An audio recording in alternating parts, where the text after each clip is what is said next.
Hey there, Tim Ferriss, Irene Lyon here. Big fan of your work, and we'll actually be at the retreat in Boulder. Is it a retreat conference 212 at the end of August? Thank you for telling me about that. I'm on your 5 Bullet Friday email list. I was I was listening to one of your podcasts. I listen to your podcasts all the time. I love them. I was listening to your chat with Shay and loved it, and I still love it.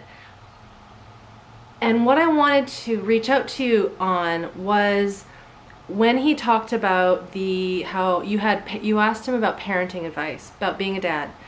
And I actually agreed with pretty much every single thing he said. And there was one part that he mentioned that I had to talk to you about. I had to bring this to your attention just because I know so many people listen to you and look up to you and follow the advice that you put out in your podcasts.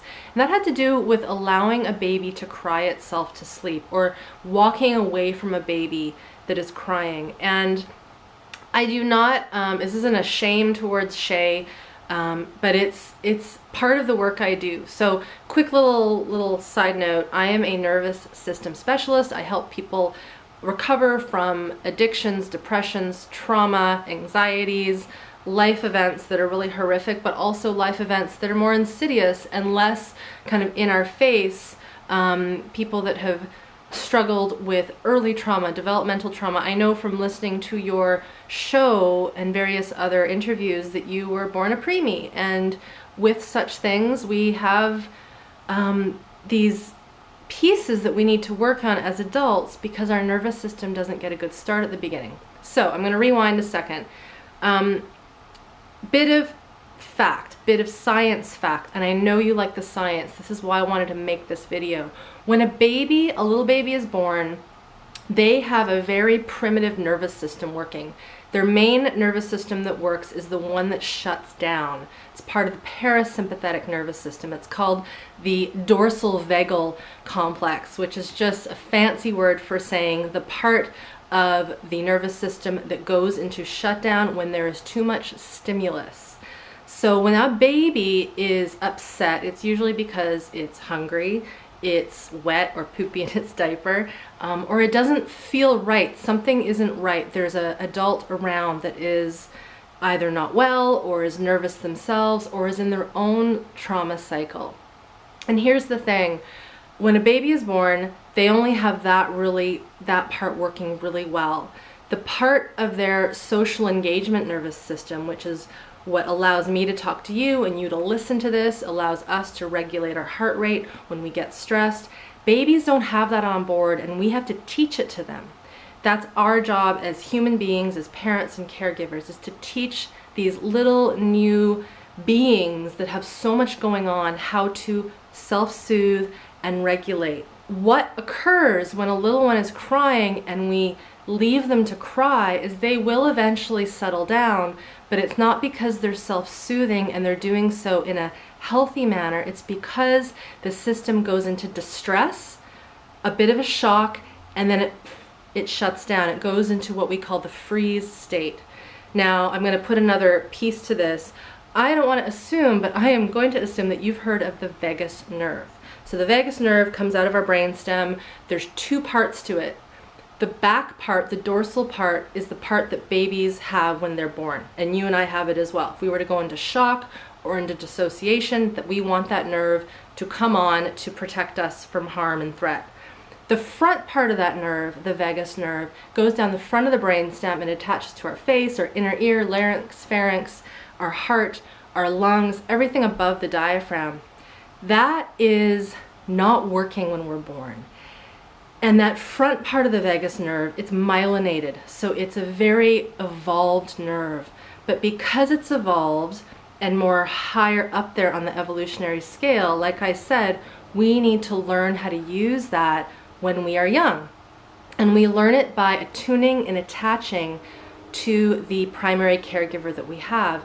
So it is our job as parents or aunties or uncles to be with that baby that's upset and allow for it to learn how to soothe itself in relationship to your ventral vagus nerve, your parasympathetic nervous system that governs that social engagement piece.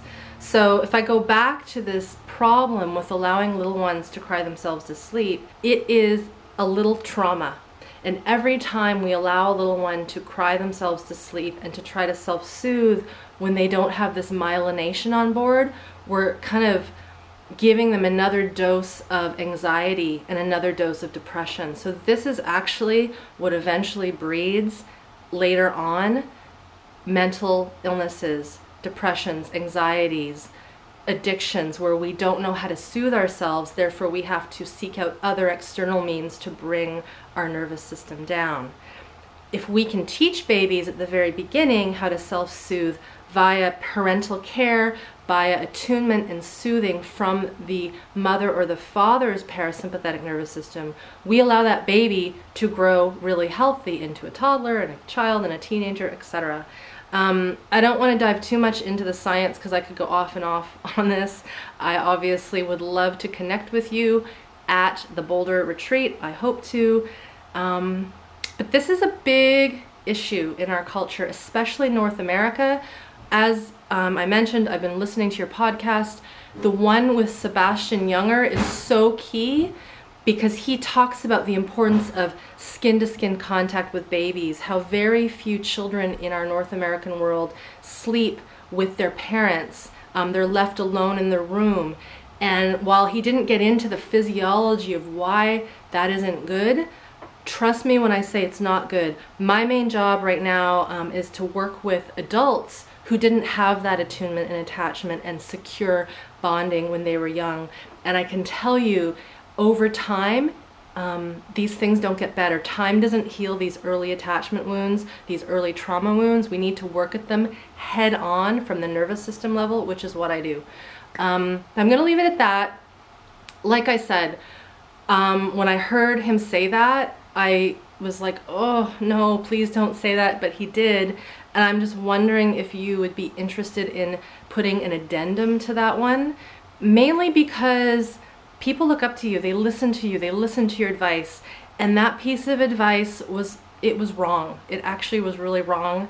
You can look up into the research as to why it is. I've just given you a little dose of it, but it all comes down to this capacity to teach, or not this capacity, it's about helping babies build their capacity so they can self-soothe. They're not gonna get it if they're just left alone to cry. They're not that sophisticated at that age. They're very, very complex creatures and they're learning.